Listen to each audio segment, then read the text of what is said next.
I kept getting disturbing stares from an old couple at a restaurant, and when I found out why, it destroyed me. I used to go to this diner every Saturday morning for breakfast, and it was an otherwise lovely place, except for this one specific old couple. They were there at the same time as me every Saturday morning too, and for the majority of my meal, I'd catch the woman glancing over or even downright staring at me. Now, I used to dress very alternatively, so I was used to getting weird looks from strangers, but the way she looked at me was so different to anything I've experienced. The first time she ever looked at me, she teared up and almost started crying, and after she turned back around, the man just placed his hand on her shoulder. He too had red eyes, and I saw him mouthing, "I know it hurts, honey." I saw them again next week, and once again the old woman teared up after looking at me. This went on for another few weeks, and every time I'd scratch my head wondering why she was crying at the sight of someone she never knew. Well, after one particularly emotional breakdown, she excused herself to the bathroom, and while she was gone, I saw the old man get out of his seat. He made his way towards me, and when he got close, he firstly apologized. He told me he was sorry to interrupt my meal, and he was also sorry about his wife. He said he had noticed her actions make me uncomfortable, and so he felt the least I deserved was an explanation. I told him, "Okay, I'm listening," and he cleared his throat before speaking. I could tell he was pushing back tears. After taking a moment, he went on to say, "I know this is a heavy thing to dump, so brace yourself. So I'm sure you can guess that woman there is wife. And the thing my wife has always wanted most is to be a mother. Sadly, doctors always told her she'd never get pregnant. Yet, my wife, my incredible wife, she doesn't listen when someone tells her she can't do something." He chuckled to himself. "She prayed and prayed to God to give her a child, and one day her prayers were answered. Doctors were in awe, and she gave birth to a beautiful baby girl. I fell in love with my baby Isabella instantly, and for the next 19 years we gave her everything we had. She gave us more joy than anything. But then," I saw him stammer and his eyes water up. "But then, Isabella, she left the house to go to a friend's one evening,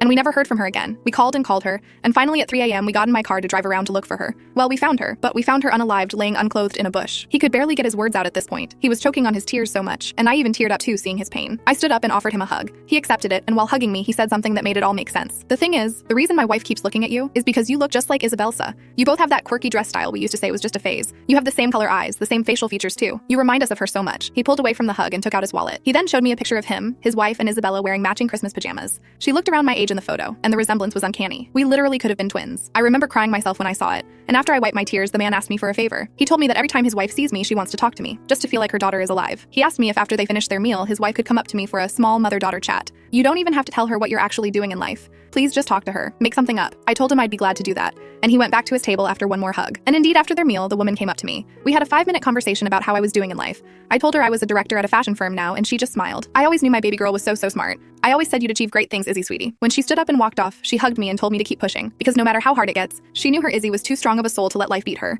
Those words stick with me to this day.